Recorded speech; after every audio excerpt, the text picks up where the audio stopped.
Bueno, vamos a ir arrancando, chicos, son las 7:35, no sé qué me pasó con el quórum, ¿verdad? Pero vamos a arrancar los que sean. Listo. Perfecto, chicos, entonces vean, recapitulando lo que estábamos hablando la vez pasada, análisis de conformidad. Ahí hemos hablado de que existe un proceso para evaluar la conformidad de acuerdo con una norma, la ISO 10576-1. Entonces, ¿por qué es importante evaluar la conformidad? Recapitulemos un poquito esto. Supongamos que vos estás en industria, trabajando, produciendo algún tipo de dispositivo médico y existe un requerimiento de ese dispositivo médico. ¿Cómo sabes si va a servir o no va a servir ese dispositivo médico? ¿Cómo sabemos si un cliente me pide a mí un tamaño específico de rosca para, no sé, fabricar un tipo de automóvil y ese tipo de rosca sirve o no sirve?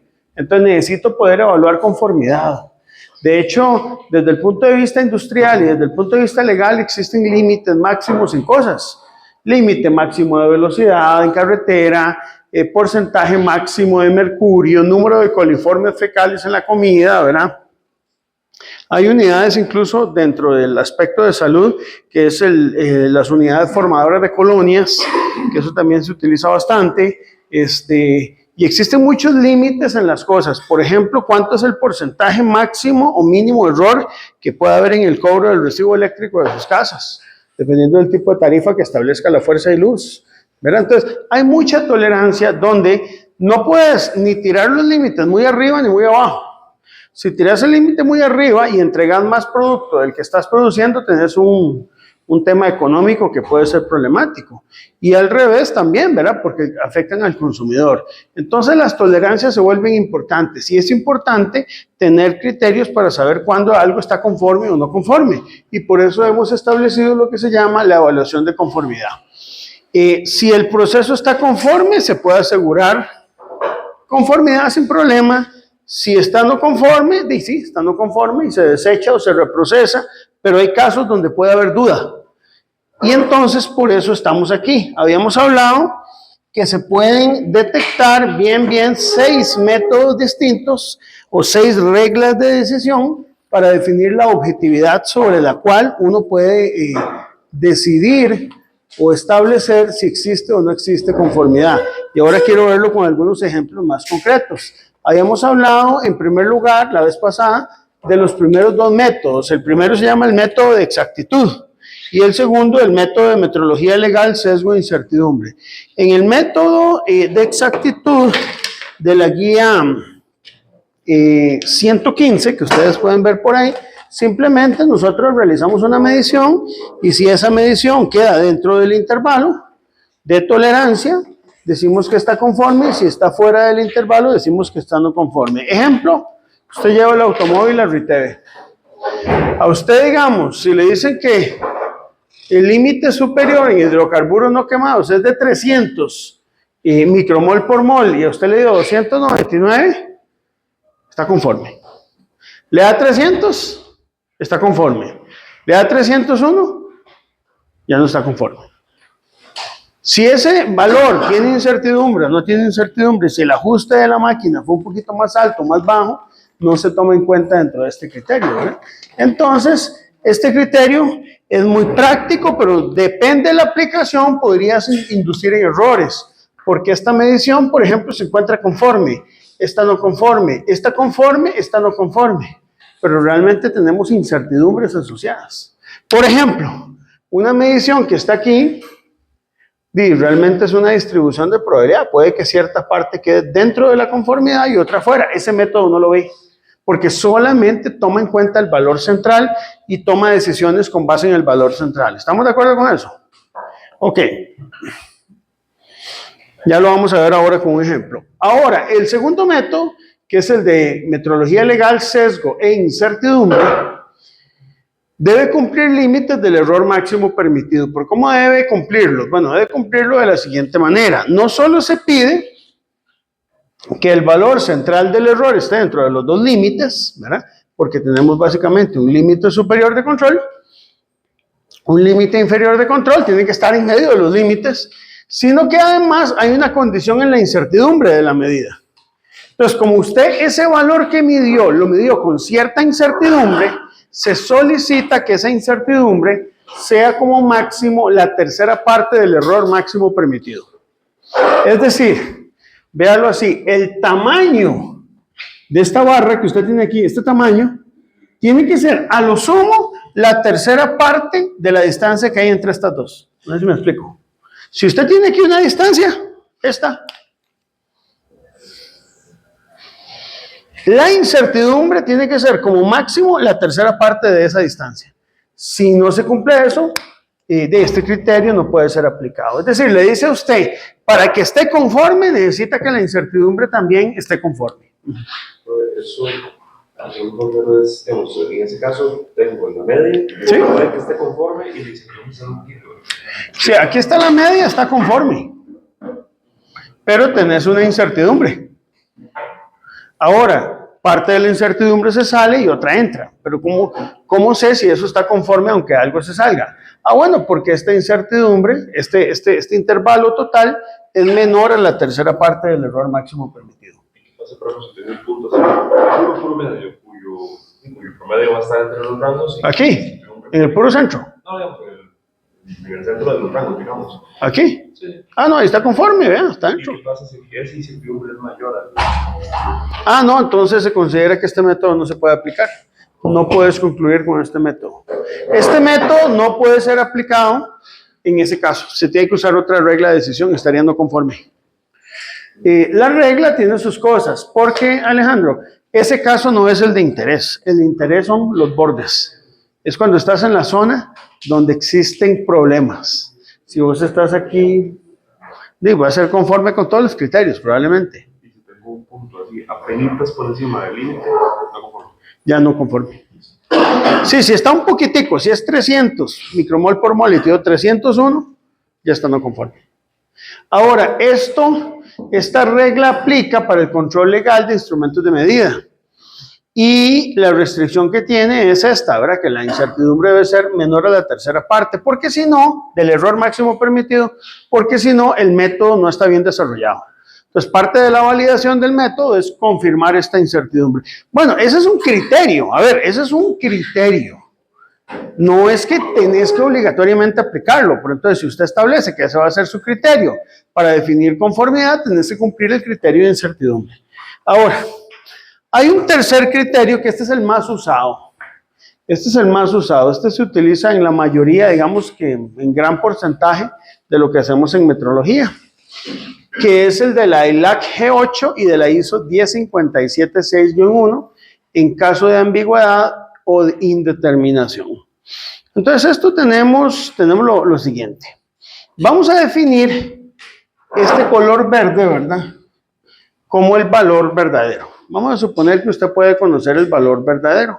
Si el valor verdadero, digamos, está por debajo de un cierto límite de control, que es la tolerancia superior, va a haber una tolerancia inferior, pero hablemos de la tolerancia superior, que es donde vamos a tener duda. Este valor está conforme, porque está por debajo del límite superior. ¿De acuerdo? Pero, ¿qué pasa? Este valor está no conforme. El valor verdadero está por encima del límite superior de control, ¿de acuerdo? Este está conforme y este está no conforme. ¿Está bien? El color verde implica el valor convencionalmente verdadero medido con una incertidumbre tan pequeñita que no se logra ver dentro de la escala que representa este gráfico. Ahora, ese es el concepto, ese es el valor que debería ser real. Ahora, cuando usted mide, usted tiene limitaciones y puede ser que en vez de medir el valor verdadero, que usualmente no lo conocemos, mido aquí, donde está este triangulito, este es el valor medido, pero lo mido con cierta incertidumbre. Por lo tanto, como esta medición incluye el valor convencionalmente verdadero, esta medición se considera correcta y compatible. Si usted reporta un valor medio y dentro de esos límites de incertidumbre está el valor verdadero, es porque usted está midiendo bien. Igual aquí. Igual aquí. Aquí ya pueden haber dudas, ¿verdad?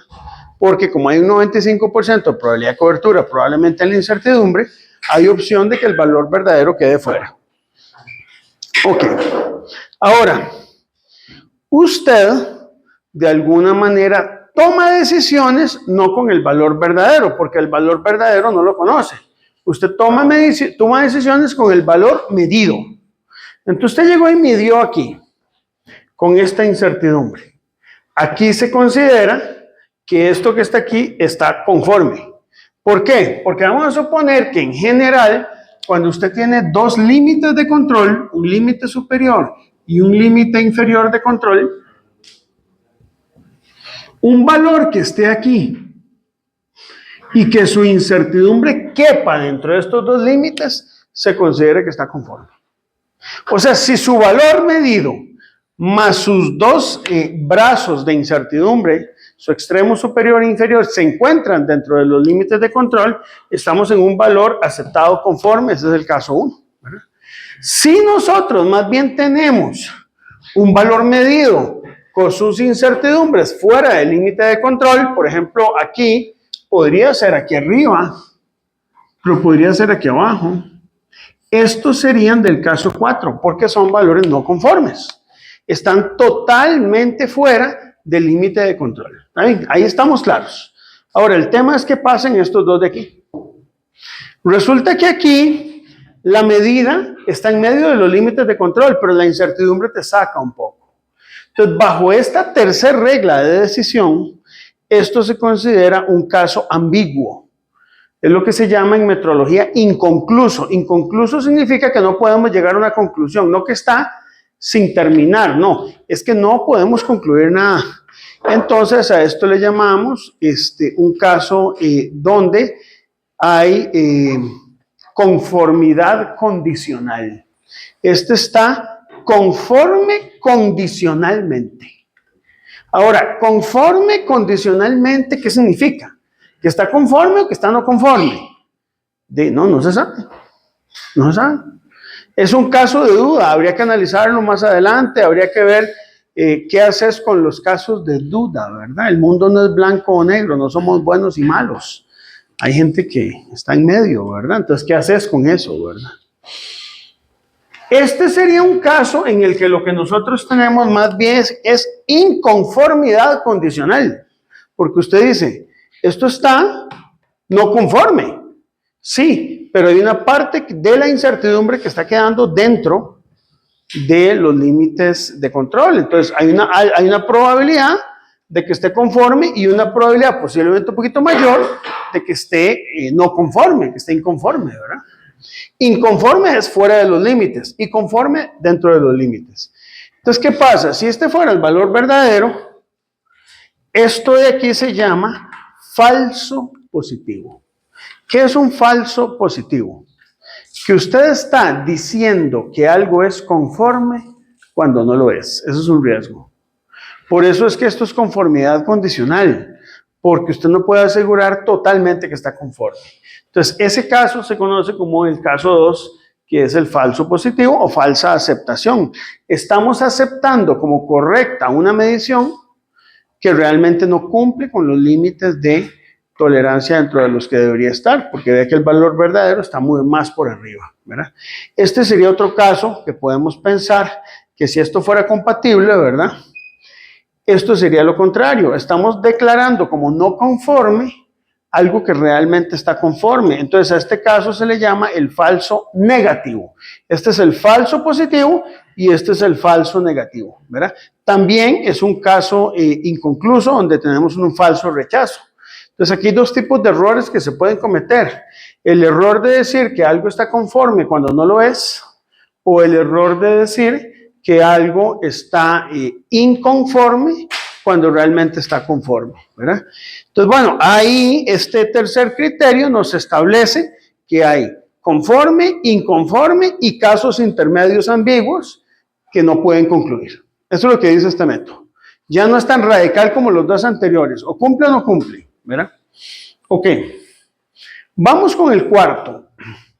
El cuarto es de la norma ISO 14253.1 y de la ANME 89731. O sea, es interesante que hay gente que se reúne y escribe una norma completa, hace una comisión de no sé cuántos meses para definir esto. ¿Verdad? O sea, es interesante. O sea, no es muy obvio establecer que algo es conforme o no conforme. Se establecen criterios, ¿verdad? Muy bien, chicos, vean. Este Este criterio se utiliza mucho, por ejemplo, en industria médica, que es el siguiente. Uno, cuando realiza una medición, genera un producto, tiene claramente establecido cuál es el límite inferior y cuál es el límite superior. Eso lo tenemos súper claramente definido. Existe dentro de esos dos límites, el límite inferior lo llamamos TL, el límite superior TU, y existe un intervalo de tolerancia o zona de especificación donde nosotros consideramos que el valor está correcto. Fuera de esta zona de especificación, decimos que está inconforme, ¿verdad? Eso es obvio. El tema es qué pasa cerca de esta región. O sea, si vos estás aquí adentro, estás conforme. Si estás aquí afuera, estás inconforme.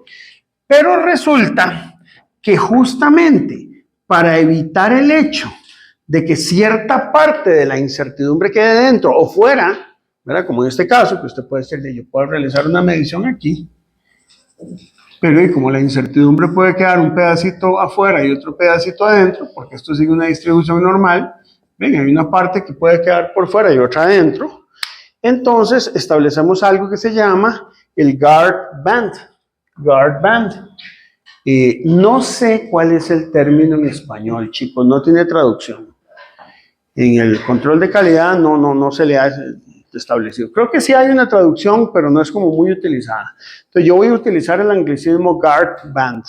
El guard band básicamente es un intervalo en que te metes dentro de la zona de tolerancia para evitar justamente el riesgo de que por incertidumbre vayas a establecer conformidad cuando no lo sea. Por ejemplo, si tu punto de medida estuviera muy cerca del límite superior, digamos, casi al borde, esto está conforme, pero si usted se pone a analizar la incertidumbre, hay una buena probabilidad, poquito menos del 50%, pero hay una buena probabilidad de que esté no conforme. Entonces vos estás aceptando como conforme un producto que no necesariamente lo es con cierta probabilidad y no te la quieres jugar. Entonces vos te metes en esta guard band. ¿Qué significa meterse en esta guard band? Que vamos a bajar el límite aquí un poquito para que ya si la medición me queda de este lado, ya declararla no conforme. Aunque todavía está en la zona de especificación.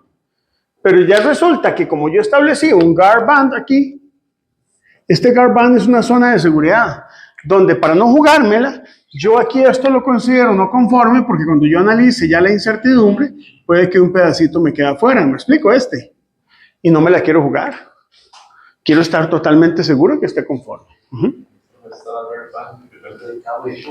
No, la guard band va a depender del proceso de medida y se establece como el doble de la incertidumbre estándar, o sea, se establece el tamaño de la incertidumbre expandida.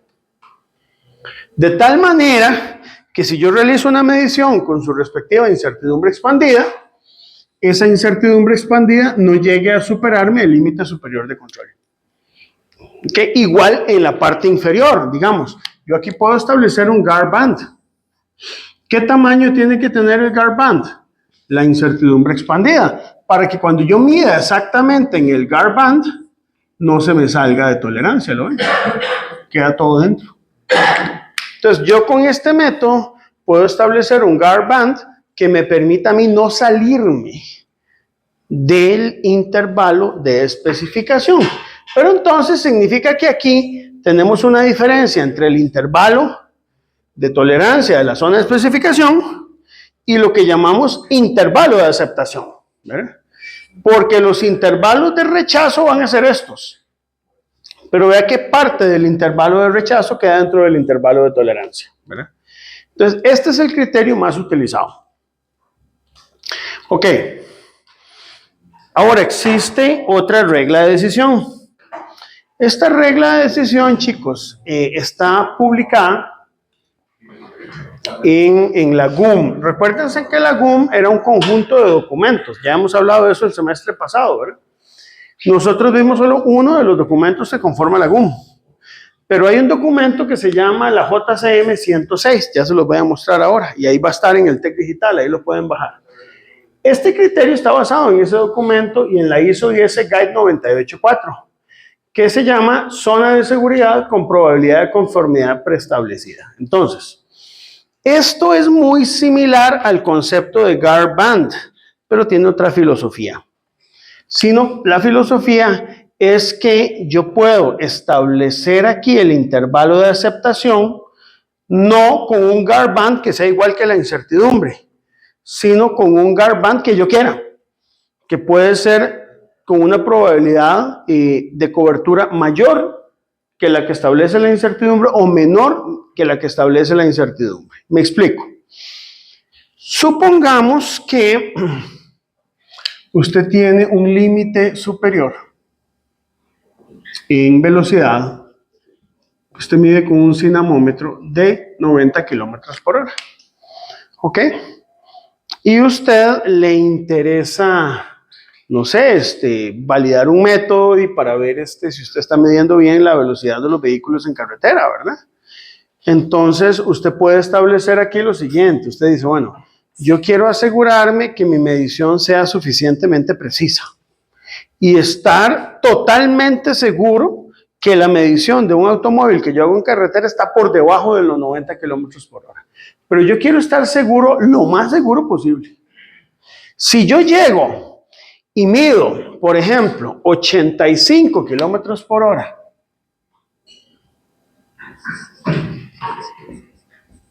con una incertidumbre expandida de 10 kilómetros por hora, esta es la incertidumbre expandida a un 95%, digamos con K igual 1,96, entonces tengo un problema.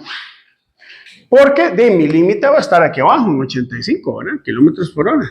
Pero la incertidumbre me saca una de las barras 5 kilómetros por hora más por encima del límite. ¿Lo ven? Entonces yo tengo una buena probabilidad de decir cuánto la puedo calcular, porque esto es una distribución normal. Podríamos determinar cuánto es la probabilidad, usando estadística básica, de la que ya ustedes conocen, de la probabilidad de que yo haya rebasado ese límite de velocidad. Entonces puede ser que en ciertas circunstancias donde yo quiero estar totalmente seguro que no rebasé el límite de velocidad, y eso no ande muy bien, ¿verdad?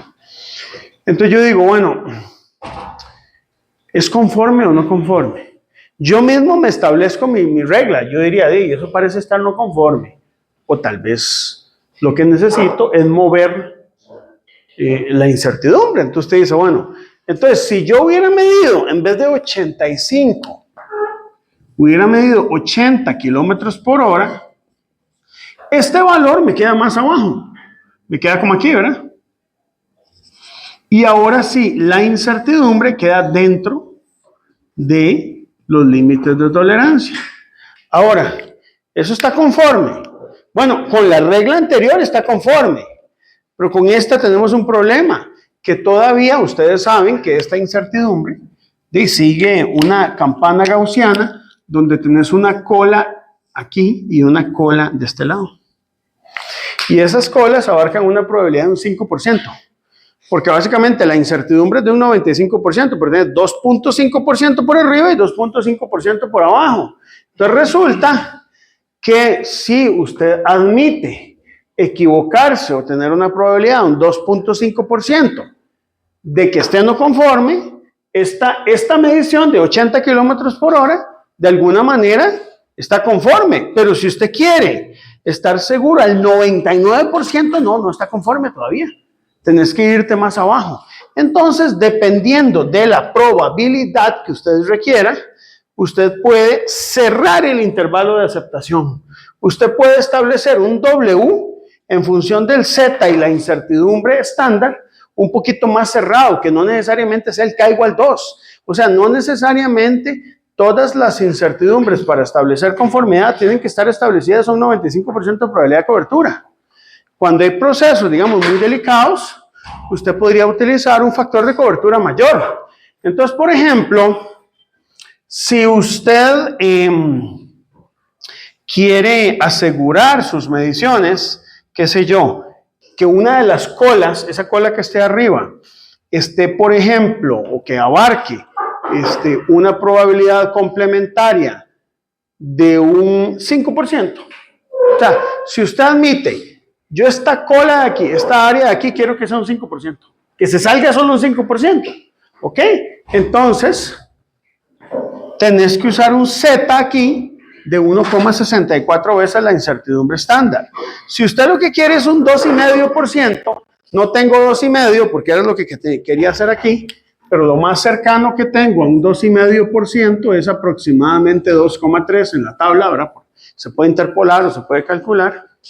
Entonces resulta que yo tengo que multiplicar por 2 la incertidumbre estándar para determinar cuál debe ser esta zona en la cual me debo meter dentro del intervalo para decir, ese va a reducirme el intervalo de aceptación. Evidentemente, por ejemplo, si usted se admite una probabilidad de 0.1%, tienes que meterte más dentro de esta zona y tu Z va a ser 3,09. ¿Qué quiere decir? Que entre mayor sea la confianza o la probabilidad de que tu distribución de probabilidad quede dentro de los límites de tolerancia, pues evidentemente este factor Z va a ser mayor. Los límites del intervalo de aceptación se acercan, el intervalo de aceptación se hace más corto y hay más probabilidad de que usted tenga producto no conforme. Entonces, bueno, usted puede acercar los límites de aceptación cuanto usted quiera siempre. Tal vez aquí el concepto importante, chicos, es que no importa cómo usted mida, siempre hay una probabilidad de que una parte quede fuera de conformidad. Por ejemplo, si usted aquí realizó una medición en este valor, ahí realizó la medición, y su incertidumbre le dio así, al 95%, ¿verdad? Al 95%. ¿Está conforme o no conforme? Y parece que está conforme, ¿eh? Pero si usted se pone a pensar que esta campana gaussiana realmente es asintótica para acá y asintótica para acá, dentro de esa medición hay una probabilidad que esté por encima o incluso por debajo del límite. Vea qué raro, la misma medición puede estar por encima y por debajo del límite de control. Entonces, este criterio nos ayuda un poquito a establecer eso. ¿Cuál de los dos va a ser crítica? Habría que ver cuál de las dos es mayor. Pero en general, como las distribuciones gaussianas son asintóticas en los dos extremos, usted puede estar no conforme al límite inferior, no conforme al límite superior y conforme al mismo tiempo. Vea qué lo que era. Usted puede estar en las tres condiciones al mismo tiempo.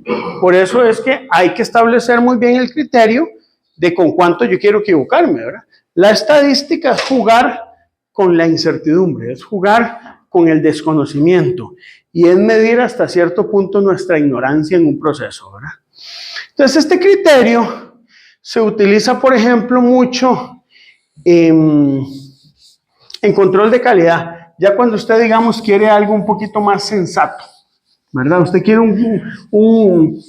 usted quiere una solución a tu problema de conformidad, un criterio donde usted pueda tener más variables y usted pueda definirlo con más criterio, ¿verdad? Entonces, ese es un tercer caso. Tenemos, chicos, En el caso anterior, la norma me da todos esos valores, pero ¿cómo elegirlo? ¿Y cuál voy a usar? Tienes que elegirlo, es parte de un criterio. Porque la norma le dice, es responsabilidad suya definir cuál es la probabilidad que usted desea. Le pasa la responsabilidad al ingeniero. ¿Verdad? Yo le doy la metodología, pero dígame usted cuál es la probabilidad que usted necesita.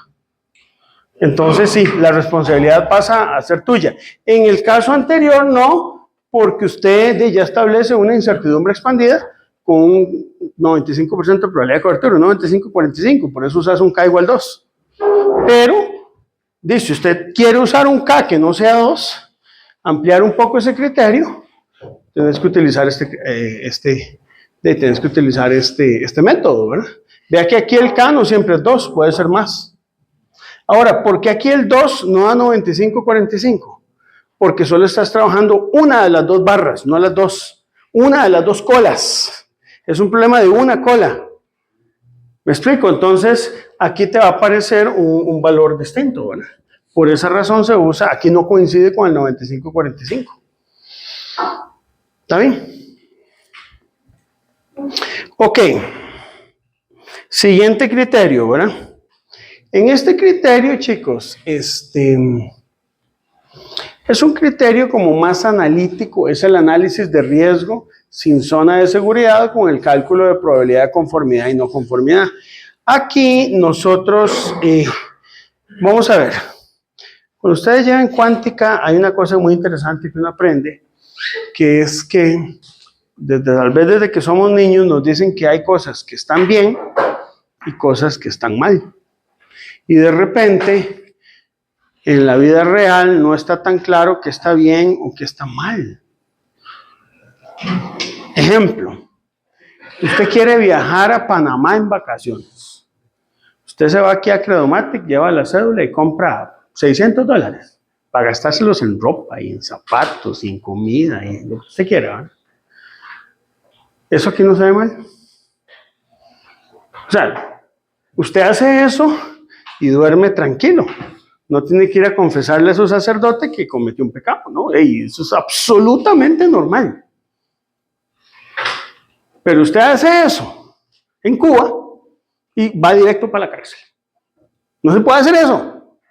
¿Y por qué? Porque allá no hay dólares y tener dólares se considera un delito. ¿Verdad?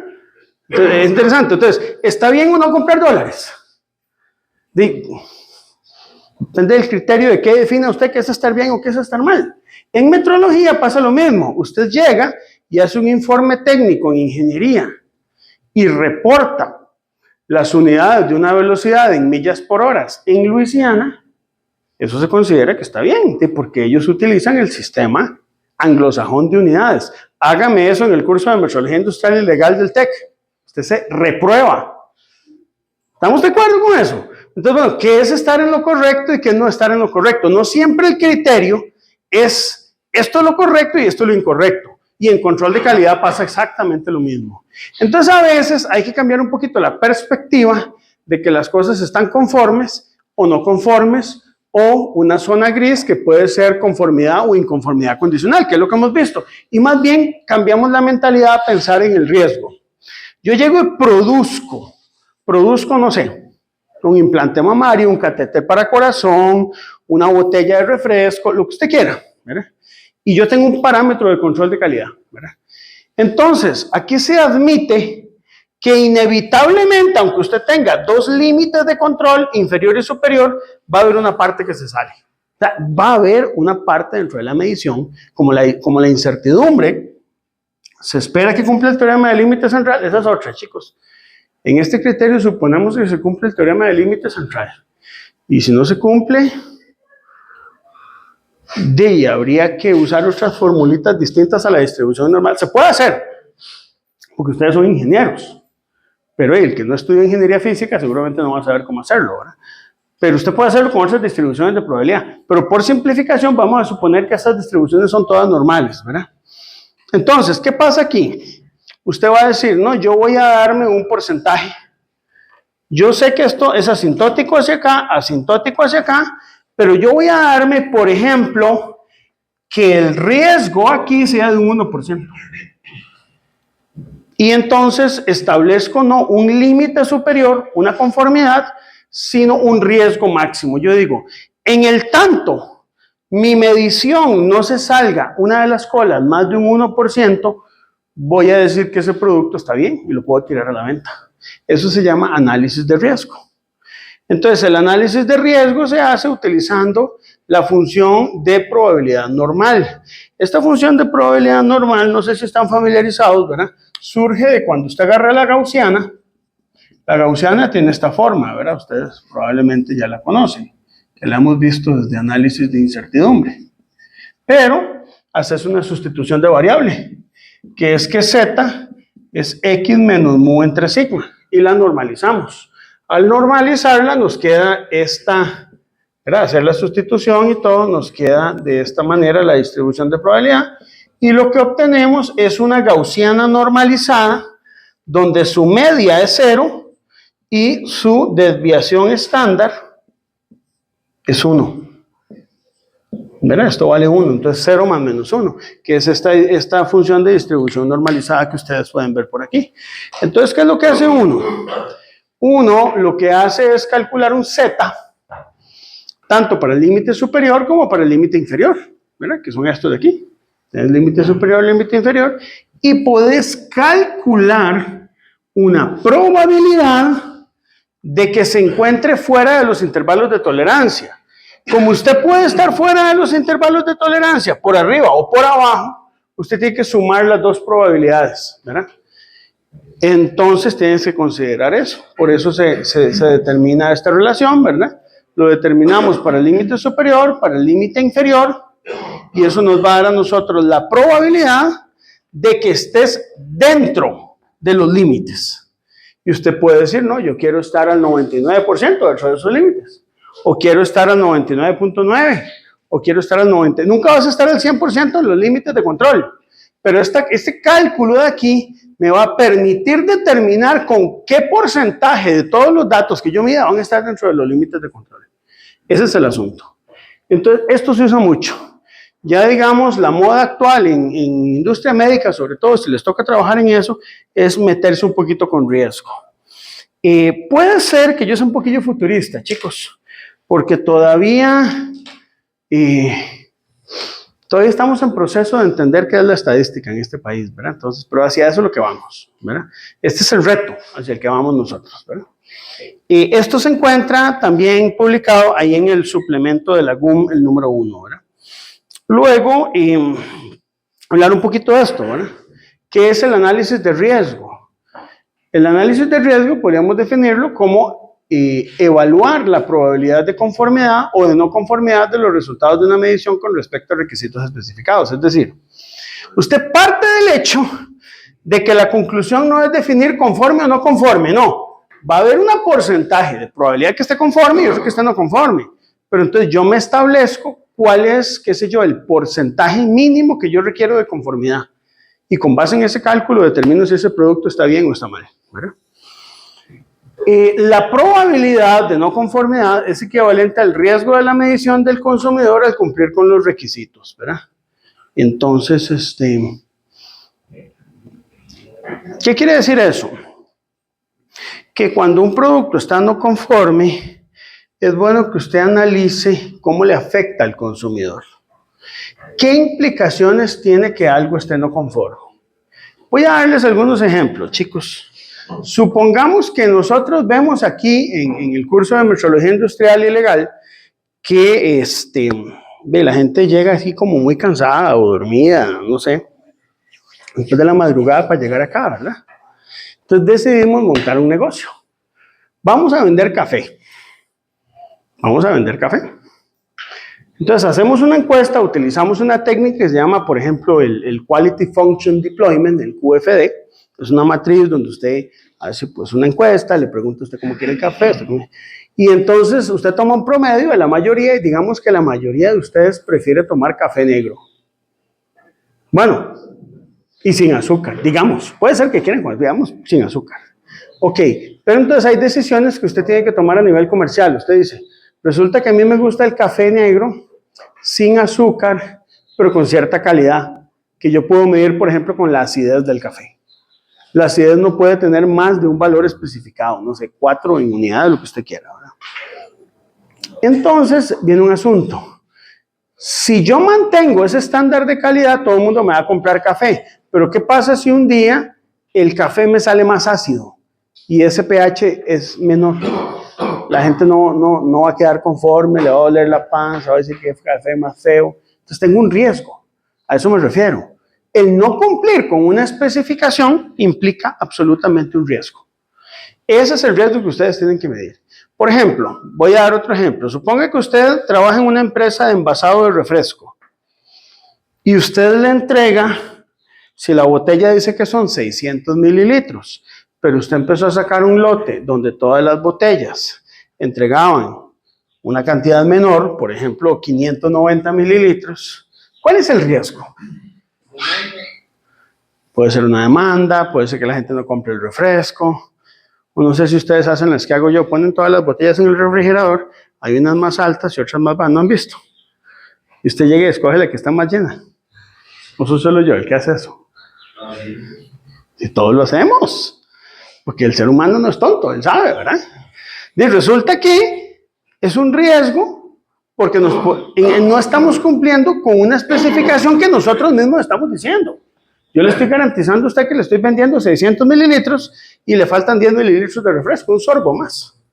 Eso va a tener un impacto en el cliente final. Ahora, ¿qué pasa si por el contrario las botellas las lleno y le pongo 615 mililitros? Eso tampoco está bien. Ahora usted dice, sí, pero el cliente sale beneficiado. Sí, pero es que eso no es lo correcto. Una botella que tenga más del contenido se desecha porque es también no conforme. No puedes vender una con más del contenido que se establece. Porque genera entonces una expectativa negativa.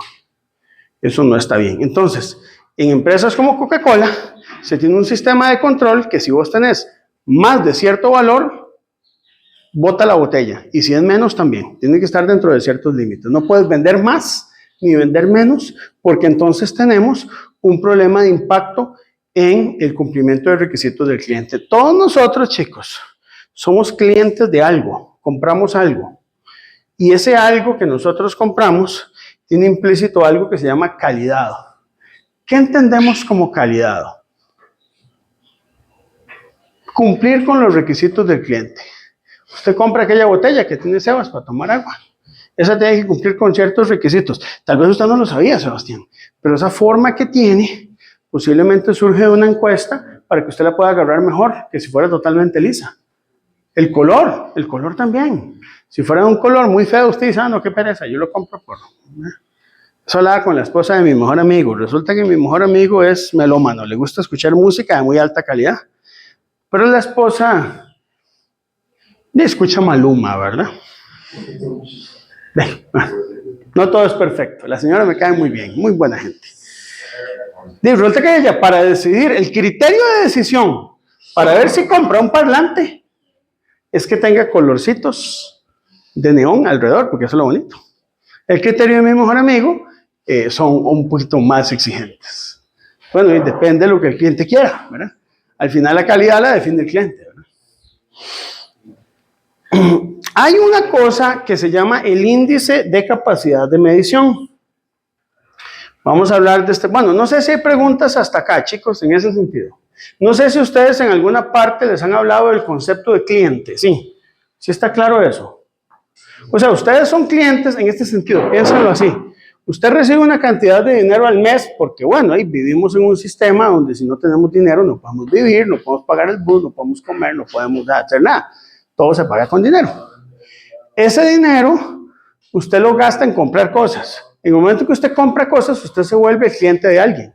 El cliente de la señora que vende pupusas. Y usted le va a exigir que sean de calidad, si no, no le compro. El cliente de la señora que vende aquí, muy simpática, las empanadas argentinas. Usted también. Si no, o sea, yo llego y digo, pueden ser caras, pero si son ricas yo las pago. Pago los 2,000 pesos, lo que me cobren ahí por esa. Porque usted espera calidad. O sea, el cliente espera calidad. Y esa calidad es la que hace que usted, por ejemplo, decida pagar más por un iPhone que por otro tipo de teléfono. Porque usted paga la calidad. ¿Verdad? Y la calidad tiene un valor. De alguna manera, vale algo más si usted pudiera percibir que tiene más calidad. La calidad tiene un costo. Una galleta, por ejemplo, cualquiera de los que ustedes compran aquí en la pulpería, probablemente usted paga el doble del costo para que tenga un paquetico que diga el nombre del etiquetado y que diga el peso neto en unidades correctas del SI. La mitad del costo se basa en tener una etiqueta. Podríamos vender productos genéricos y son más baratos. Ve a Temu, ve a Alibaba. Entonces usted puede quitar ese concepto y claro, también se puede vender, ¿verdad? A veces hay cuestiones muy psicológicas dentro de nuestro mercado. En el mercado oriental la marca no es tan importante como aquí. una anécdota, pero algo así relacionado a una soda Paraíso, muy famosa por los sándwiches de carne, pero la carne era, o sea, casera, ¿verdad? No era la señora, le queda la soda a la hija. La hija que cree que que ya eso estaba muy anticuado, decide comprar como piedra industrial, esa que ella trabajaba, y ella misma se da cuenta de que no es lo mismo. Entonces, ¿qué decide ella? Tratar de hacer lo que más o menos hacía la mamá. Y eso es algo que puede suceder mucho, porque por ejemplo hay lugares pequeños que estandarizan algo muy tradicional, pero si no, digamos, no se hereda o si, digamos, las nuevas generaciones no tratan como de replicar, puede pasar una situación como sí, claro. Y aquí, digamos, en este país tenemos marcas muy importantes de calidad. Hay estándares de calidad. Por ejemplo, queso Turrialba. Trate de hacerlo usted en su casa. No, no le sale. Si usted no tiene la experiencia, no le va a salir. La salsa Lizano, todo. La salsa Lizano. Que es Lizano y usted debe de saber si inglesa y no es salsa Lizano y no, sabe cuándo es Lizano y cuándo es inglesa. Correcto, estamos de acuerdo. Eso es un tema de calidad. Y usted diría, yo voy a pagar más porque esa es la que yo quiero. O interesante, chicos, la leche condensada Richly o la leche condensada Finito. ¿O cuál es otra? La lechera. La lechera, sí. No, Finito, no mejor todavía. Hay estándares Ok, te das cuenta, usted paga porque usted conoce la calidad. Usted va a comprar frijoles, es lo mismo Don Pedro o Tío Pelón. No, usted ya sabe. Quedó súbito, ¿verdad? Yo respeto que coma eso, pero es que usted siente la diferencia, ¿no? Sí. Hizo una sala de caracoles y usted sabía que, de hecho, nos volvíamos a ver mi papá, mi mamá y nosotros, y yo decidí nunca más vuelvo a traer Zully. ¿Sí? Nunca más. Ahora es interesante, Zully. Sí. Es interesante porque Zully, ¿de dónde sale? Sale de todos los productos que producen otras marcas que están fuera de los límites de control y que todos los venden más baratos. Sí, como cuando es echar producto, hagamos una submarca. Sí, eso ocurre. Sí, estamos de acuerdo. Eso es el asunto. Por eso la calidad se mide. Ahora, aquí viene un concepto muy importante. Como somos ingenieros, la calidad la vamos a medir con numeritos. La vamos a medir con parámetros. No vamos a medir calidad sin parámetros. Si usted no tiene la capacidad de convertir eso que usted llama calidad en un número, no es ingeniero. Al administrador, al político, ese sí, va a decir, mira, yo voy a sacar los votos, aquí yo siento el pulso de la calle, voy a ganar, sí, pues los números. Parece como el ministro de Salud cuando estábamos en época del COVID, que solo meter miedo y no daba números. De vez en cuando daba un numerillo, incrementó 5%, pero usted dice, ¿y los datos? ¿Verdad? ¿Por qué el comunismo fracasó? ¿Y porque los datos lo mataron? Veamos índice económico, no creció. ¿Verdad? El comunismo fue un problema. Ahora, el tema con el comunismo, chicos, es que no es tan fácil llegar y extraerlo de la cultura popular. Por ejemplo, si usted llega a Bolivia y saca el comunismo, vas a tener un impacto social donde un montón de gente se va a morir de hambre. ¿Verdad? Por eso, cuando usted hace golpes de choque en temas de política, hay que tener mucho cuidado, ¿verdad? Lo que hizo Argentina fue todo un tema, ¿verdad? Y ese primero o segundo año que no hay plata, sí se vuelve un problema, pero entonces implica cambiar los valores de una sociedad. Entonces hay que tener mucho cuidado también con eso. Termino con esto y nos vamos al receso, chicos. Vean, tenemos algo que se llama el índice de capacidad de medición. El índice de capacidad de medición es un valor adimensional y es un parámetro que caracteriza la calidad de medida respecto a un requisito establecido por tolerancia. Si yo tengo el límite, TU es el límite superior, up en inglés, y TL es el límite inferior, low. Lo resto, lo divido entre 4 veces la incertidumbre estándar de medida, obtengo este parámetro. Yo puedo sustituir esta incertidumbre estándar por una expandida, suponiendo que el factor de cobertura es 2. En todos estos ejercicios de esta parte de conformidad, vamos a suponer que el factor de cobertura es 2 y que la probabilidad de cobertura es de un 95,45%. Eso es como un estándar para efectos de metrología industrial, no siempre es así. Pero vamos a trabajar un K igual 2 con un 95,45%. Como las GUM son perezosos, ellos ponen a veces aproximadamente 95%, pues nosotros entendemos que es 95,45%, ¿verdad? Entonces usted llega y calcula este valor. Este valor tiene que darle más de 4. ¿Por qué? Bueno, es un factor arbitrario, pero esto implica que si tu capacidad de medición es mayor a 4, ese índice nos dice tenemos un buen sistema de medida. Es una forma de caracterizar si mi sistema de medida es adecuado o no, o una forma de evaluar si mi incertidumbre de proceso es adecuada o no, ¿verdad? Ya en la tarea 2 les voy a poner algunos ejercicios de esta parte al respecto, ¿verdad? Tenemos lo que es el índice de capacidad de medición, que es en la calibración o verificación de un instrumento de medida, un vernier, un micrómetro, ¿verdad? Los requerimientos se dan en términos del error máximo permitido, como probablemente ya ustedes lo saben. La tolerancia es el doble del error, porque el error es más menos, entonces usted suma los dos lados y le da la tolerancia, ¿verdad? Entonces resulta que si usted divide el error entre la incertidumbre, le va a dar también el índice de capacidad de medición. Ese índice de capacidad de medición se espera que sea al menos de 4. En algunos contextos se puede usar 3. Y en contextos muy estrictos tal vez 2. Pero en general se busca que ese índice de capacidad de medición sea de 4. Tenemos, además del índice de capacidad de medición, otro parámetro que utilizamos para caracterizar nuestra medición. Se define como la razón de incertidumbre de prueba. La razón de incertidumbre de prueba es el TUR, el Test Uncertainty Ratio, se llama así en inglés, ¿verdad? La razón de incertidumbre de prueba, el TUR. Y se define como la relación entre la tolerancia aceptable de la unidad bajo prueba, esta es unidad bajo prueba, Unit Under Test, ¿verdad? Representada como la diferencia entre los límites superior e inferior y el doble de la incertidumbre expandida, ¿verdad?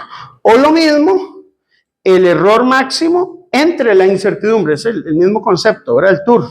La mayoría de las situaciones, ese TUR se espera que sea una, digamos, al menos de 4, ¿verdad? Porque si es menor a la razón de 4 a 1, se considera que tenemos problemas de calidad, la medición es de baja calidad, ¿verdad?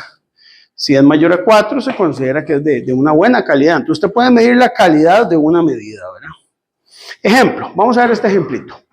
Suponga que se desea evaluar la calidad de la incertidumbre de un método de calibración de micrómetros, donde el error máximo es de 0,001 milímetros y la incertidumbre expandida para una probabilidad de cobertura del 95% es de 0,25 micrómetros. Entonces usted divide el error entre la incertidumbre, 1 entre 0,25 le da 4, por lo tanto el método se considera que tiene una calidad adecuada.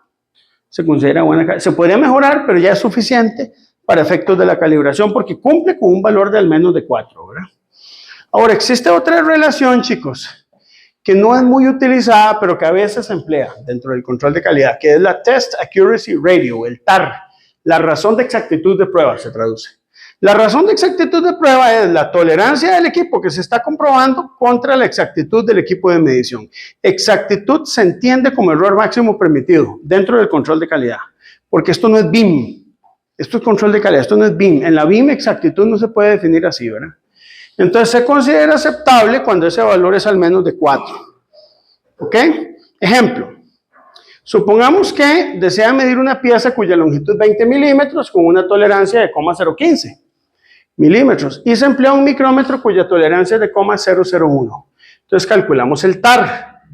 0,015 entre 0,001 da 15, da aceptable, da al menos de 3. Ahora, supongamos que deseamos calibrar el micrómetro de esta prueba, o sea, este micrómetro que usted está utilizando aquí, que sabemos que es el adecuado, usted lo va a calibrar usando bloques patrón cuya tolerancia son de grado AS1, como los de laboratorio, con una tolerancia de 0,3 micrómetros. Usted lo calcula y resulta que eso no es aceptable. No es aceptable porque no te está dando una relación de al menos de 4. Si se empleara un bloque patrón grado 0 con una tolerancia de 0,14, da 7,1. Aquí sí es aceptable. Entonces uno puede decidir qué clase de exactitud de patrón le funciona para ciertos procesos. Para eso se utilizan este tipo de relaciones, ¿verdad? Y para terminar aquí, una pequeña comparación, ¿verdad? Entre el TAR y el TUR. Parece que el TAR y el TUR es como lo mismo, pero no, ¿verdad? El tour es más útil en la selección de proveedores de servicios de calibración basados en la norma 17025. Por eso es importante, cuando usted cotiza un servicio de calibración, conocer cuál es la capacidad de medición y calibración, el CMC de un laboratorio, porque el CMC es la incertidumbre mínima que te puede brindar. Y con base en esa incertidumbre mínima, usted puede tomar decisiones. Lo ideal aquí sería que esto esté lo más estandarizado posible, chicos. En este país ha sido, perdón que lo diga, un desorden. Yo a veces he llamado a LECA para ver cómo respondo a las CMC. Unos me dicen una cosa, otros me dicen otra. Sí, mira, como en otros países lo hacen, nosotros creemos que lo hacemos igual y a veces no se puede, ¿verdad? Pero en esto hay que trabajar mucho en este país, en cómo poder reportar bien las CMCs, ¿verdad? Y el TAR es el más útil en la selección de equipos nuevos. Si usted quiere hacer un estudio para ver qué equipo tiene que comprar, el TAR funciona mejor en ese tipo de casos. Entonces, bueno, estas son las reglas de decisión, chicos. Yo les dejo este documento por ahí, esta presentación. Les dejo además, dentro del TEC Digital, este archivo, que es una explicación de lo que es análisis de riesgo y reglas de decisión, basados en la 17025. El tema, mira, tal vez uno lo ve muy teórico y es un poquillo como leerlo, es como abstracto, y por eso es que ocupamos una tarea. Por eso va a haber una tarea 2, donde yo les voy a pedir que tratemos de analizar criterios de conformidad basados justamente en estos lineamientos, ¿verdad? Recuerden que la tarea 1 se entrega hoy, ¿verdad? Antes de medianoche. Ya voy a ir a habilitar el espacio en TEC Digital, ¿verdad? Bueno, quedamos por aquí. No quedamos por aquí, es una pausa, ¿verdad? 10 minutos y regresamos. Bueno, chicos, vamos a continuar. Quería un espacio pequeño, chicos, para comentar algunas cosas. Yo creo que ya sería bueno que ustedes como grupos para el proyecto de este curso empecemos a pensar en algunas ideas de lo que puede o no puede ser proyecto de un curso de metrología industrial y legal, ¿verdad? Siento que hemos hablado, a ver, este curso es como raro, porque hemos visto cosas, primero sistema internacional, ¿verdad? Entonces yo creo que a estas alturas de nuestras vidas, yo esperaría que ustedes sean absolutamente fieles al sistema internacional de unidades, si no yo no sé cómo hacerlo ya. Entonces yo quería hacer una discusión. Ustedes ya están haciendo la tarea 1, prácticamente ya la tienen, ¿verdad? Entonces quería preguntarles, ¿cuál ha sido la impresión del sistema internacional de unidades? ¿Creen que es perfecto? ¿Creen que no es perfecto? ¿Les gusta? ¿No les gusta? ¿Está feo? ¿De qué cumple? Me gusta, pero porque las demás opciones no. O sea, a vos te gusta, pero es como por descarte. O sea, irnos a otros sistemas de unidades es el que tiene menos cosas malas. A ver, es quejas, a ver. Yo quiero entender por qué todas esas de trabajo, energía y todo se mide con la misma pinche unidad. ¿Con la misma qué? La pinche unidad. O sea, porque no podían tener una cosa distinta y luego decir, no tienen la misma naturaleza. Pero ¿para qué lo miden igual? Bueno, sí, es una queja. Yo no tengo cómo, digamos, yo no soy el abogado del SI. Pero lo que te puedo decir es que, mira, haber medido energía, calor y trabajo en el siglo XIX se consideraban naturalezas distintas, porque no había termodinámica. No se sabía que el trabajo y la energía eran de la misma naturaleza, hasta que Joule hizo el experimento. Joule era cervecero, y entonces era escocés, cervecero, no tomaba whisky, tomaba cerveza, y le gustaba producir cerveza, y se dio cuenta de la relación de la primera ley de termodinámica fuera de la academia. Pero ya el daño estaba hecho. Habían unidades para medir calor y unidades para medir trabajo. Y se consideraban que no eran de la misma naturaleza. Por eso la discusión que tenemos el día de hoy de si las unidades siguen siendo o no de la misma naturaleza. Así que su queja es totalmente válida. Hoy por hoy el sistema internacional fue claro desde 1948. Energía, potencial, cinética, trabajo y calor se miden todo en Joule. Punto. Nada más. No hay negocio. Que el kilowatt hora, chicos, es como, ¿cómo decirlo que no suene feo? Como el hijo no reconocido del SI. No sé. Como el hijo no reconocido. O sea, tiene muchas similitudes, se le parece en el pelo, en el cabello y todo, pero no es SI, ¿verdad? Pero bueno, hemos tenido que lidiar con eso. ¿Qué más? ¿Qué otras impresiones tienen? A ver, allá. Allá y luego vos, ajá. A mí me parece que el SI es muy bonito y todo, pero es como una fantasía dentro del sistema inglés en utilidad práctica, porque al fin y al cabo la gente usa otros sistemas de unidades en muchas áreas. Entonces, lo que está muy bonito y todo es como cuando uno aprende a programar y todo, y ya no tener un Excel en el trabajo. Entonces, yo siento que el conocimiento está bonito y todo, pero al fin y al cabo, lo que es la practicidad del sistema inglés en la industria Sí. es innegable. Es como el Excel, siento yo. Puedes saber mucho más, pero no es Excel. Pero más que práctico, que es de uso muy extendido. Sí, exacto. ¿El SI o qué? O sí, es que es un virus, es el COVID de la metrología. Sí, exacto. El tema hay que ver si es para... Ahora, ok, vamos a ver, sí, ya te doy la palabra. Tal vez lo que yo te puedo decir, a ver, yo no soy abogado del SI, pero el sistema inglés tenemos que admitir que ha hecho esfuerzos por profesionalizarse, la orden de Mendenhall. ¿Me explico? El establecer un factor exacto de libra a newton y de pulgada a metro me parece fenomenal, porque entonces ya logramos resolver la trazabilidad a las unidades del sistema internacional.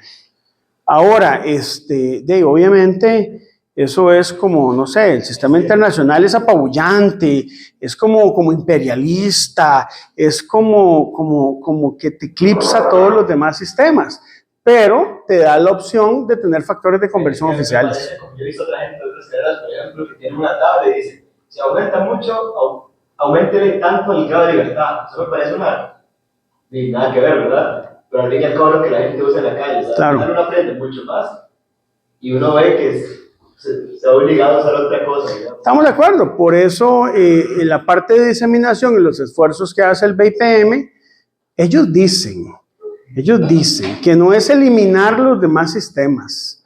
Ellos reconocen el esfuerzo que la humanidad ha hecho. Pero, hay que usar el SI, ¿verdad? Es como eso, ¿verdad?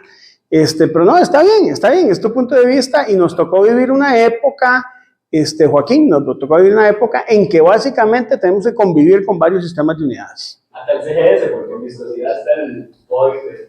Sí, pero esa vaina, yo tengo un proyecto de vida que aquí en Costa Rica no se use. Cuando yo de experimental, ni siquiera le voy a contar a la gente que existe el stock y el POIS. Se los cuento cuando manejemos el sistema internacional. Después les digo, hay gente que cree que no. Pero no, el CGS, mira, yo no tengo tanta queja. Lo que pasa es que no es común que usted mida energía en hercios, fuerza andinas, presión en varias, no sé, yo me siento engañado. Como cuando usted ve la copia del Chavo del Ocho hecha en otros países que no es la original mexicana. O sea, como así, ¿no? Bueno, sí, también. ¿Julián? No, a mí me choca el kilogramo y que no esté, por ejemplo. Correcto. A mí también. ¿Y el litro te choca? Que no esté. ¿Como unidad de base o cómo? Sí, yo lo metería como unidad de base. Sí, es que el problema de meter el litro como unidad de base es que hay que eliminar el metro. Porque si vos tenés unidad de volumen, ya no puedes tener unidad de longitud porque básicamente son dependientes, no puedes tener independientes. Usted puede inventarse el sistema de unidades Julián, donde quitamos el metro, ponemos el litro, quitamos el kilogramo y ¿qué metes? Y el gramo. No, o sea, quito kilogramos y luego gramos. O sea, unidad base de más allá de gramos. O sea, usted dejaría un sistema que sea litro, segundo, gramo, no, pero es que metro no puedes ponerlo si metes litro. Segundo, gramo.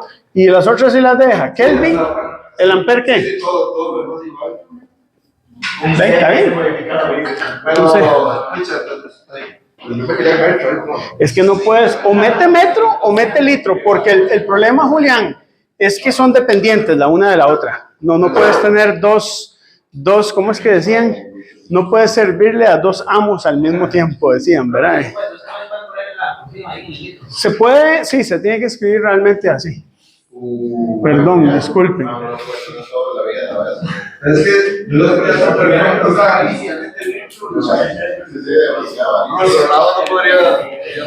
¿Puedes nombre a esa unidad de metro cúbico que eso sea unidad? Si es que Ah, sí, para efectos de poner nombre usted lo usa, pero para efectos de análisis dimensional podría dejar el metro y llamar lo que usted quiera litro. Como por ejemplo el minuto y la hora. El minuto y la hora usted sabe que tienen dependencia del segundo. ¿Ve? Pero no afecta eso el resto de los cálculos del SI, ¿verdad? Ahora, chicos, yo necesito aquí, porque yo creo que este curso necesita un poquito de criterio también. ¿Qué les pareció el ampere? A mí me incomoda. Yo tengo problemas personales con el ampere. El kilogramo terminé admitiendo que tenga una K, pero eso es como, no sé, como cuando uno tiene una novia que molesta mucho, pues usted la quiere mucho y se lo aguanta. O un novio que molesta mucho y que llama aquí todos los días. No importa, él es así. Hay que entender que es su forma de demostrar el romanticismo. ¿Ah? Pero es que el ampere sí es un problema, porque el problema con el ampere es que digamos, la unidad fundamental o la constante sin incertidumbre definida en el SI para unidades electromagnéticas es el coulomb, en términos de la carga elemental, y sin embargo usamos el ampere como unidad de base, en vez de usar el coulomb como unidad de base. Y eso tiene una razón histórica, porque se creía en el siglo XIX que íbamos a construir una batería patrón. Entonces iba a haber un ampere internacional, se llamaba. Pero éramos muy, ¿cómo es que decía una amiga mía? Éramos muy niños, estábamos en el colegio y creíamos que íbamos a cambiar el mundo, muy pollitos. Y ahora ya no podemos cambiarlo porque el mismo sistema internacional tiene su propia, digamos, constitución política. Y en esa constitución no se pueden cambiar las unidades de base, porque se pierde la trazabilidad histórica. Usted puede meter más unidades, pero ya no puede cambiar las que hay. Ok, ¿qué más, chicos? ¿Qué sienten ustedes del SI?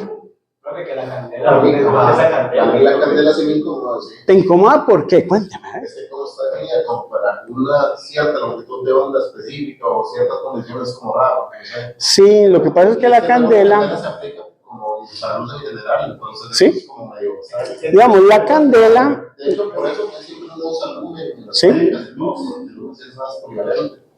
Y sí, Yo ahí no estamos. así, cuando yo compro bombillos siempre vienen luz. Pero también Sí. me parece que es como, ya, es energía de luz que emite una candela. Ay, pero desde que vaya fuerte, ya creo que me parece que estamos viendo un poquito de... ¿Vos le cambiarías? En vez de candela, ¿usarías lumen o usarías qué? Y sí, podemos hacer una variación del sistema, ¿verdad? O sea, al final, el sistema internacional de unidades sigue siendo una convención que podría haber sido mejorada, ¿verdad? Pero yo siento es que es un tanque. Sí. O sea, históricamente ha sido ir pegándole partes que faltábamos.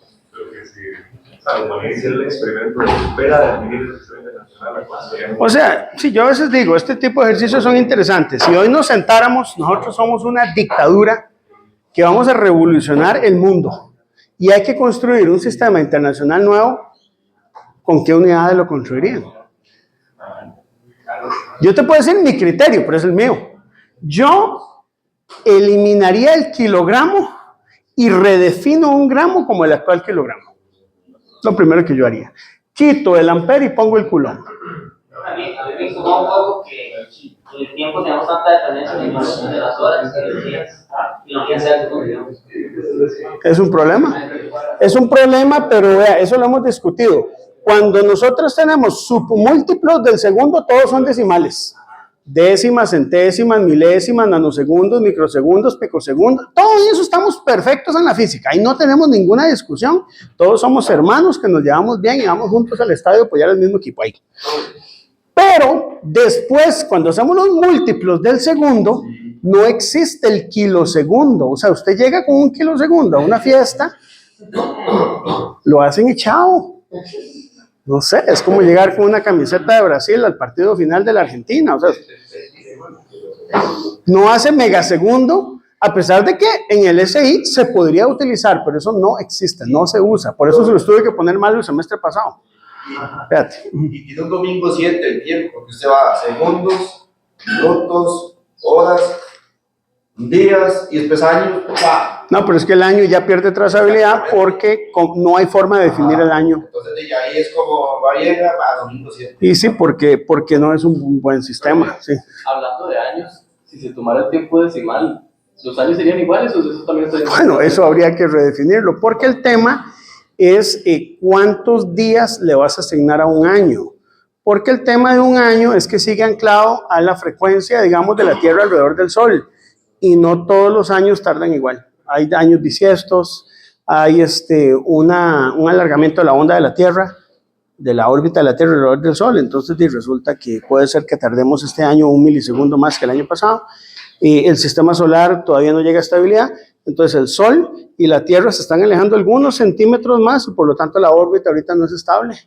Entonces el año no resulta ser una buena medición. Por eso es que migramos a la metrología cuántica, ¿verdad? ¿Vale? ¿Se cambian algunas constantes? Tal vez sí.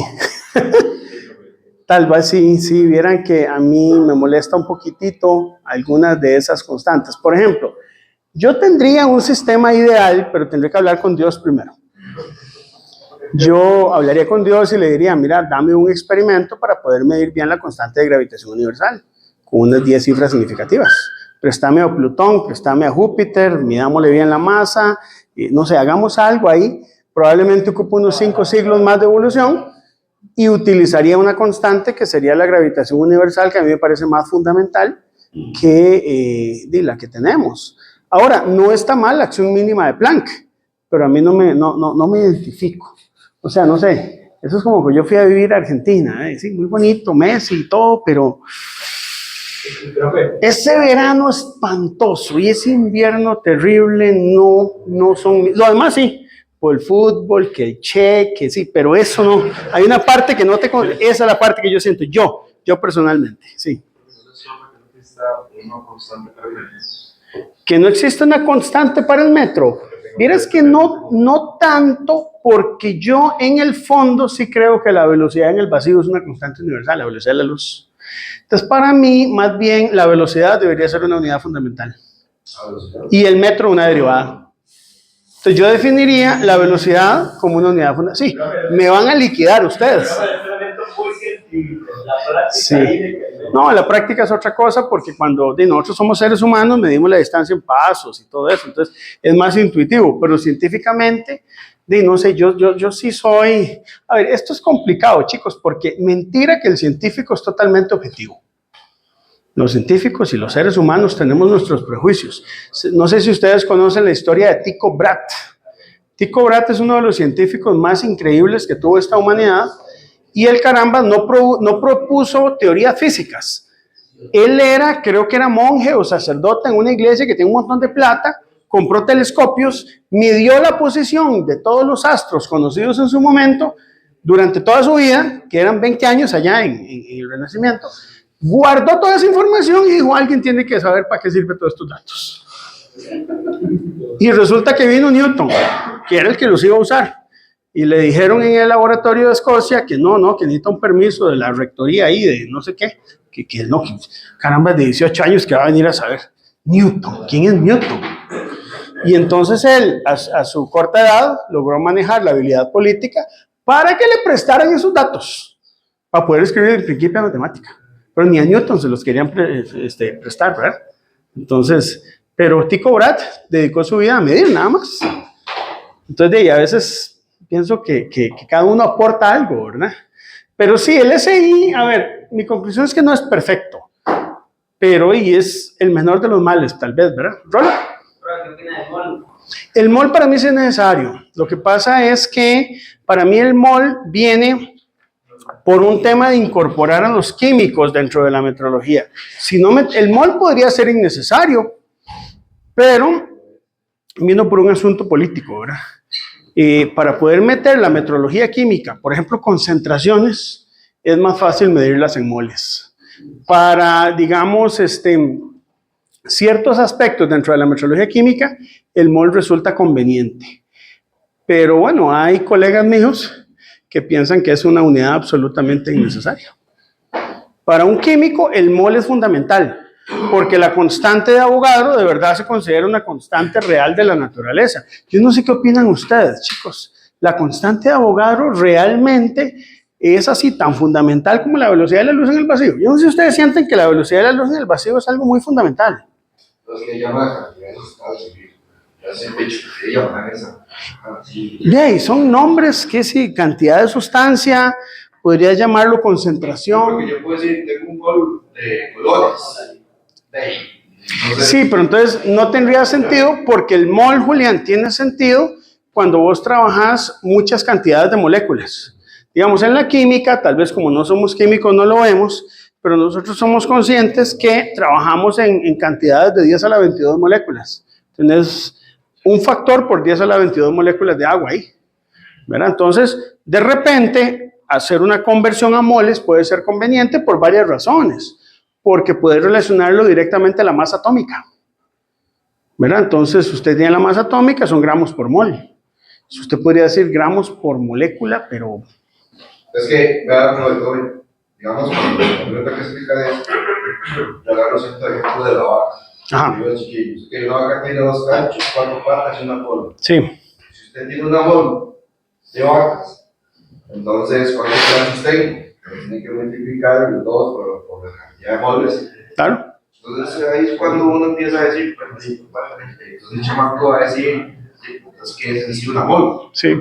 Es un número en cantidad de una cantidad. Es un número arbitrario que te da un conjunto de moléculas que vos puedes agrupar dentro de un saco, no sé, para no tener que, o sea, usted cuenta en cantidades más pequeñas, porque por ejemplo, usted puede hablar de 5 moles de agua o de 5 por 10 a la 23 moléculas de eso, es un número muy raro. El mol de alguna manera te normaliza y te empaqueta la cantidad de moléculas para que puedas hablar de algo un poco más intuitivo químicamente.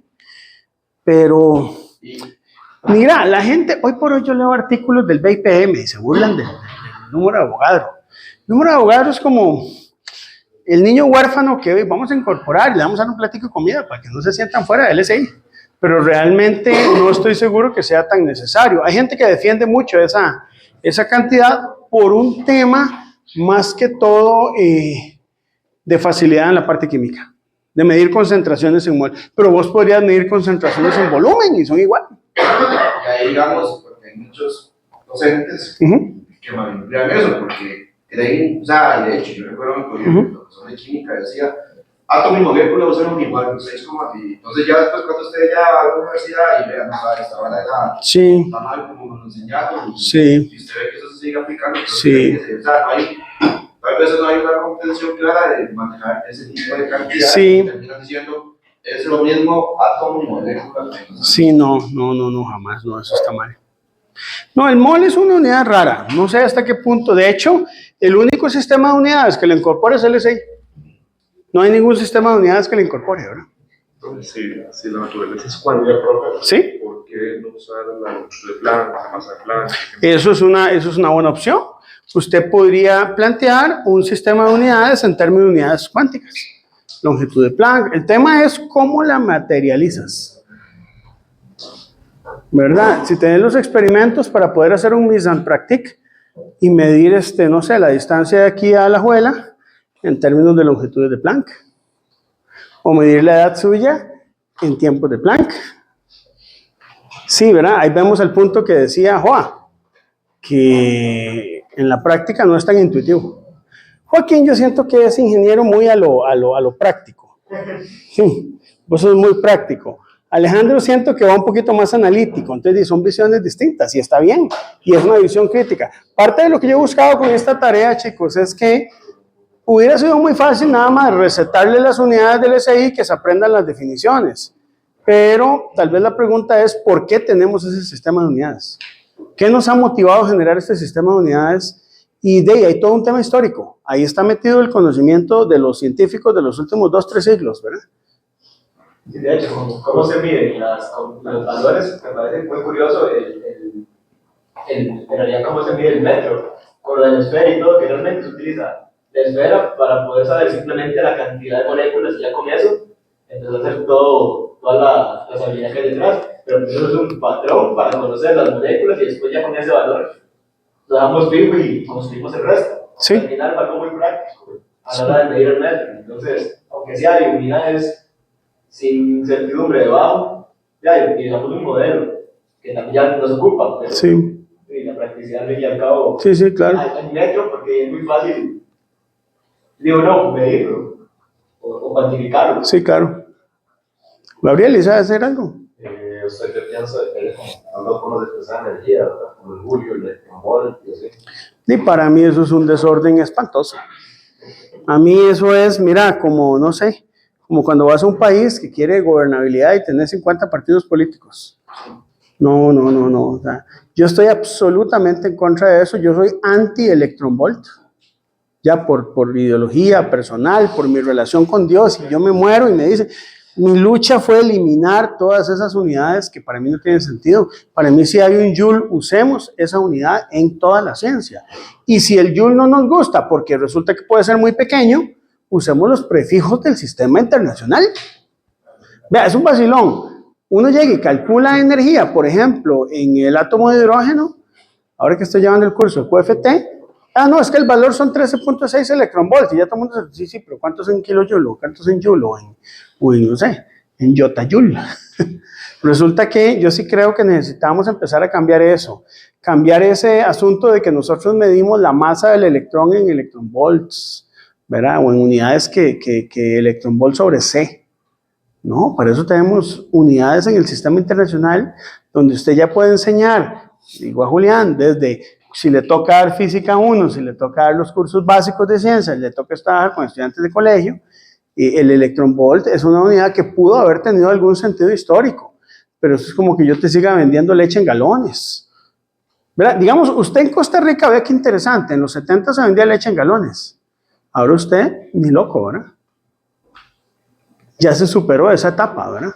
Ya se supera. Yo creo que hay cosas que se van corrigiendo en la sociedad, chicos, y yo creo que el uso de otros sistemas ajenos al sistema internacional se ha ido corrigiendo, y es que hay una razón técnica. Si queremos crecer en ciencia, no podemos estar anclados a las unidades del siglo XVI.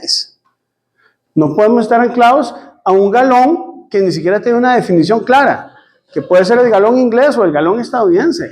O sea, si nosotros creemos que esa es la forma correcta de hacer ingeniería, de repente eso que llamamos parte práctica nos ancla al pasado y nos convierte a nosotros en dinosaurios. Por eso sí creo que tenemos que emigrar al sistema internacional, y aquí sí sueno muy dictatorial, pero justamente es el menor de los males. Yo sé que el sistema internacional tiene cosas que a veces no son muy claras, que de repente no nos gustan, pero dentro de los sistemas de unidades, no sé, creo que es el que mejorcito está. ¿Verdad? Eso es lo que pienso yo. Por eso es que se llama aquí la pichinga. Ah, la pichinga, sí. Sí, sí, no. Usted. Tráigame unas 3 pichingas ahí, la pichinga. Sí, no, eso no. Uno de esos días en el Fresno nos saliendo uno de esos purificadores de aire que tiene la capacidad de pintas. Ajá. La pinta es una unidad del sistema inglés, pero vean qué interesante. La pinta sí está muy bien definida, porque tiene trazabilidad por la orden de Mendenhall o la LSI. Es que los gringos en eso fueron muy inteligentes. Ellos dijeron, vea, mientras hacemos el cambio, que va a durar 200 años, ellos esperan que sean 200 años, más o menos, empezó en 1954 y 2 siglos. Mientras eliminamos el sistema inglés y vamos cambiando la tecnología, porque se espera que de aquí a 200 años haya sistema internacional de unidades. Creo que suena raro, pero tal vez no haya, pero tal vez el sistema de unidades divinas, no sé, ¿verdad? Yo sí creo, chicos, que si nosotros de aquí a un par de siglos vamos a poder salir del sistema solar, conocer otros mundos y viajar, ya los seres humanos no vamos a estar anclados a la Tierra. Entonces, de repente, definir el metro como nuestra casa, la Tierra, o sea, el metro lo sentimos muy propio porque es basado en nuestro planeta, pero ya va a llegar un momento en que tal vez esa unidad de medida no sea la mejor, ¿verdad? Entonces, va a tener que irse adaptando a las necesidades. ¿Y qué falencias le ven al SI? ¿Sienten que faltan unidades? ¿Sienten que hay cosas que le faltan? ¿O no? ¿Ustedes lo sienten súper completísimo? ¿El qué? ¿El litro? Pero yo que si se hacen cambios y pierde toda la trazabilidad. Sí, pero usted puede crear unidades nuevas. Por ejemplo, la candela fue creada hasta el siglo XIX y no afectó lo demás porque es independiente. Si usted crea una unidad nueva que sea independiente de todas las demás, el sistema internacional se lo permite. ¿Cómo? ¿Falta algo? No lo sé. Vieras que eso es una buena pregunta. Si usted le hubiera preguntado a un científico del año 1820, donde no había termodinámica, si el sistema de unidades de ese tiempo estuviera completo, tal vez hubiera sido dicho que sí, y no existía el Joule, ni existía la candela. De hecho, la candela es muy humana, porque depende un poco de nuestra percepción de luz y lo que nosotros vemos. Pero en una sociedad inteligente, donde nosotros no tengamos capacidad de ver, de repente la candela no es una unidad tan importante. Pero usted puede tener una civilización inteligente que funcione por olfato, que funcione por oído. Si este mundo fuera tomado por los murciélagos y los murciélagos desarrollaran una inteligencia mayor que el humano y crearan su propio sistema de medidas, tal vez no necesiten la candela, pero sí necesiten alguna unidad para comunicación. Tal vez no necesitan el metro, usan frecuencia y tiempo y hacen de la frecuencia una unidad fundamental, no sé. Pero sigue siendo, yo no sé si faltan unidades, Ale. De hecho, eso nadie lo sabe. De hecho, de la perspectiva de la ciencia ha ido cambiando el paradigma. En el siglo XIX se decía que estudiar física era una pérdida de tiempo porque todo estaba descubierto y faltaba la cuántica y la relatividad. En el siglo XX más bien pensamos al revés, no sabemos nada. Estamos enfrentando un mundo de incertidumbre donde no sabemos si la ciencia de nosotros está o no está completa. ¿Está bien? ¿Alguien más? ¿Comentarios, chicos? Bueno, vamos a quedar hoy por aquí. Espero que esta tarea formativamente les haya ayudado, chicos, por encima de la nota, que espero que todos salgan bien. Yo lo que quiero un poquito es que desarrollemos un poco el sentido crítico a nuestro sistema de unidades. Y es como vivir en nuestro país. Sabemos que no es perfecto, pero es el país de nosotros. Y sobre él tenemos que ver. ¿Cómo les fue con lo de los rótulos? ¿Qué sienten ustedes en eso? Eso fue la lucha. Está mucho mejor que hace unos años, pero hay problemas. Ha mejorado. Lo que pasa es que